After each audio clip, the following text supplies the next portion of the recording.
জানুয়ারি ফেব্রুয়ারি মাসের 2 তারিখ দিনগত রাত্রে স্যালারি পাইলাম। স্যালারি পাই বললাম যে একটু মুদির দোকানে যাই।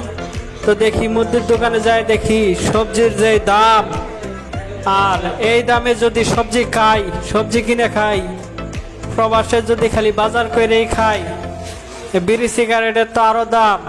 আর যে স্যালারি পাই এই স্যালারিতে যদি এই প্রবাসে এই সবজি কিনে খাই, ঠিক আছে, তাহলে দেশে আর টাকা পাঠাইতে হবে না, প্রবাসে খরচ করতে হবে। তো এই ভাইবে দেখা গেছে রুমের দিকে রওনা দিলাম। তো দেখি রুমে যায় কেমনে কি করা যায়, রুমে যায় কেমনে খাওয়ান যা।